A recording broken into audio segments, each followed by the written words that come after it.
ரசூலுல்லாஹி அலைஹி வஸல்லம் அவர்கள் சொல்கிறார்கள், இந்த உலகத்தில் ஒரு ஆணுக்கு கிடைக்கிற மிகப்பெரிய கிஃப்ட் என்னவென்றால், இந்த உலகத்தில் ஒரு ஆண் மகனுக்கு கிடைக்கிற மிகப்பெரிய கிஃப்ட் என்னவென்று கேட்டால், அல் மர்அத்து ஸாலிஹா, சாலிஹான பெண் தான், சாலிஹான மனைவி தான் இந்த உலகத்தில் ஒரு ஆணுக்கு கிடைக்கிற மிகப்பெரிய கிஃப்ட். சாலிஹான மனைவி என்றால் யாரு? தன்னை ஃபுல்லா மறைச்சிடணும், எந்த நேரமும் பயானுக்கு போகணும், எந்த நேரம் முசல்லாவில் உட்கார்ந்து திக்ர் செஞ்சுட்டு இருக்கணும். இந்த நிலையில தான் சாலிஹான மனைவி என்று ரசூலுல்லாஹி அலைஹி வஸல்லம் அவர்கள் சொல்கிறார்களா என்றால் இல்லை. ரசூலுல்லாஹி அலைஹி வஸல்லம் அவர்கள் சாலிஹான மனைவி என்று யாரை சொல்கிறார்கள் தெரியுமா? இதா நவர்த இலைஹா சர்ரத்க, அவளை நீ பார்த்தால் அவள் உனக்கு மகிழ்ச்சியை தருவாள். கணவன் போய் மனைவியை பார்த்தால் அவனுக்கு மகிழ்ச்சி வர வேண்டும். இன்றைக்கு அந்த மகிழ்ச்சியை கணவன்மார் பெற்றுக் கொள்கிறீர்களா? பார்த்தவுடன் மகிழ்ச்சியை தரக்கூடிய நிலையில் பெண்கள் இருக்கிறார்களா என்றால் பெரும்பாலும் இல்லை. மகிழ்ச்சி என்பதை பெண்கள் இரண்டு வகையில் கொடுக்க வேண்டும். பார்த்தது மகிழ்ச்சி, முதலில் அந்த மகிழ்ச்சி முகத்தில் வர வேண்டும்.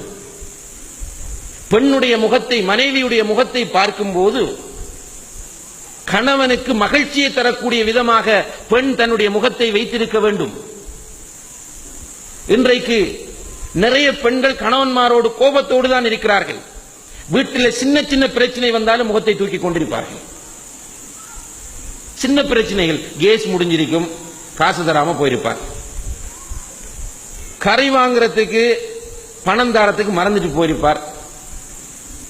அல்லது நம்ம கால் பண்ணிருப்போம், அவர் ஆன்சர் பண்ண மறந்திருப்பார். இப்படியான சின்ன சின்ன விஷயங்களுக்கெல்லாம் கணவன் வீட்டுக்கு வந்தவுடனே கணவனுடைய முகத்தில் எரிந்து விழக்கூடிய நிலையில நிறைய பெண்கள் இருப்பதை பார்க்கிறோம். அதிலும் அன்புள்ள சகோதர சகோதரிகளை, ஒரு ஆணை பொறுத்தவரையில் அவன் வெளி உலகத்தில் நிறைய டென்ஷனை சந்திக்கக்கூடியவன். ஆபீஸ்ல டென்ஷன், தொழில் செய்யக்கூடிய இடத்துல டென்ஷன், ரோட்ல அவன் மோட்டார் பைக்ல போனா கூட டிராபிக்ல டென்ஷன், இப்படி பல டென்ஷனோடு அவன் வீட்டுக்கு வரும்போது நம்முடைய வீட்டில் பிரச்சனை இருக்கும். அதற்காக வேண்டி வரக்கூடிய கணவனை கோபத்தோடு, அவனை ஒழுங்கான முறையில் வரவேற்காமல் முகத்தை கடுகடுப்பாக வைத்திருக்கிற நேரத்தில் டென்ஷனாக வருகிற கணவனுக்கு உங்களுடைய முகத்தை பார்க்கும் போது இன்னும் டென்ஷன் கூடுகிறது. கவலையோடு வருகிறவனுக்கு ஆறுதல் கொடுக்க வேண்டியவர்கள் மனைவிமார். எவ்வளவு பிரச்சனை இருந்தாலும் அந்த பிரச்சனையை வைத்துக் கொண்டு பிறகு அதை பேசலாம். உம்மு சுலைம் ரலியல்லாஹு அன்ஹா என்று நினைக்கிறேன், கணவன் வீட்டை விட்டு போகிறார். போகிற நேரம் பிள்ளை சுகையினமாக இருக்கிறார், கைக்குழந்தை. கணவன் பயணத்தை முடிச்சிட்டு வீட்டுக்கு வாரார். வந்த உடனே முதல்ல போய் கணவனை வெல்கம் பண்றாங்க, சிரித்த முகத்தோடு வெல்கம் பண்றாங்க. உள்ள என்ன நடந்திருக்கிறது தெரியுமா? அந்த புள்ள மௌத்தாயிடுச்சு. வீட்டில் ஒரு ஜனாசா, மையத்தை கொண்டு ஒரு இடத்துல மறைத்து வைத்து விட்டு வருகிற கணவனை மகிழ்ச்சியோடு வரவேற்கிறார். உள்ள வரவேற்று உட்கார வைத்து பேசிக் கொண்டிருக்கிறார்கள். ரெண்டு பேரும் பேசிக் கொண்டிருக்கும் போதுதான் கணவன் கேட்கிறார், பிள்ளை எப்படி இருக்கிறார்கள்? அவங்க சொல்றாங்க, இருந்ததை விட நன்றாகத்தான் இருக்கிறார்கள். நீங்கள் செல்லும் போது இருந்ததை விட நன்றாகத்தான் பிள்ளை இருக்கிறார் என்று சொல்கிறார்கள். சொல்லிட்டு கேட்கிறாங்க, உங்களிடம் ஒருவர் ஒரு பொருளை அமானிதமாக ஒப்படைத்து, அந்த அமானிதமாக ஒப்படைத்தவர் அதை உங்களிடம் திருப்பி கேட்டால் என்ன செய்வீர்கள் என்று கேட்ட நேரத்தில் அவர் சொல்றார், நான் திருப்பி கொடுப்பேன். மனைவி சொல்றாங்க, அல்லாஹ் நம்முடைய பிள்ளையை நம்மிடம் அமானிதமாக தந்தான், திருப்பி எடுத்து விட்டான். எவ்வளவு அழகான ஒரு அப்ரோச்! பார்த்தால் மகிழ்ச்சியை தருவாள் என்பது இதுதான். உண்மையிலே டென்ஷனாக இருக்க வேண்டிய பெண் அவர்கள். பிள்ளை மௌத்தாக இருக்கிறது, இருந்தாலும் வருகிற கணவனை இன்முகத்தோடு வரவேற்பது ஒரு சாலிஹான பெண்ணுக்குரிய அடையாளம் என்பதை அவர்கள் ஈமான் கொண்டிருந்தார்கள். எனவே தன்னுடைய கணவனை இன்முகத்தோடு வரவேற்று அதற்கு பிறகு மெசேஜை சொல்லுகிறார்கள். அப்ப பெண்கள், இது ஒரு மார்க்கம் என்பதை அவர்கள் புரிந்து கொள்ள வேண்டும். கணவனை மன மகிழ்ச்சியோடு வரவேற்க வேண்டும். அடுத்தது, பார்த்தால் மகிழ்ச்சியை தருவாள் என்று சொன்னால் ஆடையில் தோற்றத்தில் மகிழ்ச்சியை தரக்கூடிய நிலை பெண்களிடம் வர வேண்டும். நிறைய குடும்பங்கள்ல போய் பார்த்தால் பெண்கள் இந்த விஷயத்தில் ஃபெயிலியர். நிறைய ட்ரெஸ் இருக்கும், கபட் நிறைய ட்ரெஸ் இருக்கும். ஆனா வீட்டில் கணவனுக்கு முன்னால எப்படி உடுப்பாங்கன்னு கேட்டால் ஒரு 3-4 செட் உடுப்பு இருக்கும். அதுவும் ஃபேடான உடுப்பாக இருக்கும். கணவனுக்கு முன்னால அந்த ஃபேடான உடுப்பு உடுத்துட்டு இருப்பாங்க. வெளியே போகும்போது கலர்ஃபுல்லா போவாங்க. என்ன நடக்குது என்றால் வீட்டில் இவனுக்கு இவனுடைய மனைவியை ரசிக்கக்கூடிய முறையில் மனைவி இல்லை. வெளியே வந்து பார்த்தா வேற பொம்பளை எல்லாம் ரசிக்கக்கூடிய முறையில் வருகிறார்கள். எனவே அவன் வெளியே உள்ள பெண்களை ரசிக்கிறான், வீட்டிலே இருக்கிற மனைவியை இவனுக்கு பிடிக்கவில்லை. இது ஒரு சைக்காலஜிக்கல் ஃபேக்ட். இதை வெளிப்படையாக பேசுவது சிலருக்கு அருவருப்பாக இருக்கலாம், ஆனால் இது உண்மை. இன்றைக்கு சமுதாயத்தில் இருக்கிற மிகப்பெரிய சோதனையும் கொடுமையும் என்னவென்றால் பெரும்பாலான ஆண்கள் வேறு பெண்களோடு தொடர்பு வைத்திருக்கிறார்கள். வரக்கூடிய குடும்ப பிரச்சனைகளை நாம் எடுத்து பார்க்கிற நேரத்தில் என்னுடைய கணவனுக்கு வேறொரு பெண்ணோடு தொடர்பு இருக்கிறது, தொலைபேசியிலே வேறொரு பெண்ணோடு பேசிக் கொண்டிருக்கிறார், வேறொரு பெண்ணோடு தொடர்பு வைத்திருக்கிறார் என்று புலம்பக்கூடிய நிறைய பெண்களை பார்க்கிறோம். என்ன காரணம்? புலம்ப விட்டு அவனை வேறு பெண்ணோடு தொடர்புபட வைத்தவர்கள் நீங்கள். பெண்கள் உளவியலாளர்கள் சொல்கிறார்கள், ஒவ்வொரு மனைவியும் தன்னுடைய கணவனுக்கு முன்னால் ஒவ்வொரு நாளும் புது மணப்பெண்ணை போன்றிருக்க வேண்டும் என்று சொல்கிறார்கள். ஒவ்வொரு நாளைக்கு ஒவ்வொரு விதமாக அவள் டிரெஸ் செய்ய வேண்டும். கணவனுக்கு எந்த முறையில் டிரெஸ்ஸிங் செய்தால் பிடிக்கும் என்பதை ஒரு பெண் புரிந்து கொள்ள வேண்டும். மௌத்தாகும் வரைக்கும் ஒரு ஆண் ரசிகனாகவே இருப்பான்.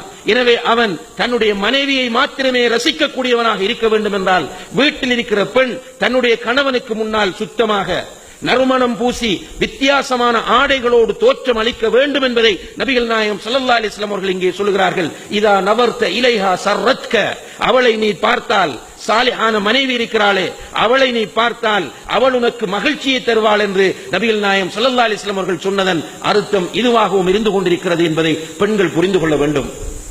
சாலிஹான பெண்ணுக்குரிய அடுத்த அடையாளம் இதா அமர்த்தஹா அதாஅத்க.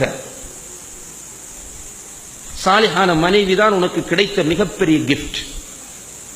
அந்த பெண்ணுக்கு நீ ஏதாவது ஒரு நல்ல விஷயத்தை கட்டளையிட்டால் அவள் உடனே உனக்கு கட்டுப்படுவாள். குடும்பத்தில் பிரச்சனை வர இடங்கள்ல பிரதானமானது இது. நிறைய பெண்கள் பெற்றோரிடத்தில் இருக்கும் போது செல்ல பிள்ளைகளாக இருப்பாங்க. பெற்றோர் எங்கேயும் போக கூப்பிடுவாங்க, முடியாது, நாம் வரல. ரிலேஷன்ஸ் வீட்டுக்கு கூட சில நேரம் பிள்ளைகளை அப்படி விட்டுட்டு, நமக்கு பெற்றோருக்கு அது ஒரு பெரிய பொருட்டல்ல. மாமிர வீட்டுல கல்யாணம் பூவும் வாண்டு கூப்பிட்டா நாம் வரல, என்ன பெற்றோர் அப்ப நீ வீட்டில இருந்து. இப்படி பழகியவர்கள் பிறகு கணவன் வந்து ஒரு இடத்திற்கு போக அழைத்தால் சில பெண்கள் எனக்கு விருப்பம் இல்லை, நாம் வரல, நீங்க போங்க. இப்படி சொல்லும் போது அந்த கணவனுடைய மனதில் வித்தியாசமான வெறுப்புகள் தோன்றுகின்றன. நிறைய நல்ல விஷயங்களுக்கு சில நேரம் அவனுடைய தாய் வீட்டுக்கு போக அழைப்பான், அவனுடைய சகோதரியின் வீட்டுக்கு போக அழைப்பான், சில நேரம் பயானுக்கு போக அழைப்பான், சில நேரங்களில் ஜனாசா வீட்டுக்கு போக கூப்பிடுவான், சில நேரங்களில் ஹாஸ்பிட்டலுக்கு போக கூப்பிடுவான். ஆனால் இந்த பெண் எடுத்த எடுப்பில் எனக்கு முடியாது, நீங்கள் போவதாக இருந்தால் போய் வாருங்கள் என்று சொல்லும் போது இவனுடைய உள்ளத்தில் அந்த பெண் மீது வெறுப்பு ஏற்படுகிறது. இப்படி பல தடவைகள் நடக்கும் போது படிப்படியாக வெறுத்து மனதில் இருந்து அவளை தூக்கி வெளியே போட்டு விடுகிறான். நல்ல விஷயங்களுக்கு ஒரு கணவன் கட்டளையிட்டால் ஒரு சாலிஹான மனைவி என்ன செய்ய வேண்டும் என்றால் அந்த கணவனுக்கு கட்டுப்பட வேண்டும். அப்ப குடும்ப வாழ்க்கை மகிழ்ச்சியாக சந்தோஷமாக இருக்க வேண்டும் என்றால் பெண்கள் கணவன்மாருக்கு கட்டுப்படக்கூடியவர்களாக இருக்க வேண்டும்.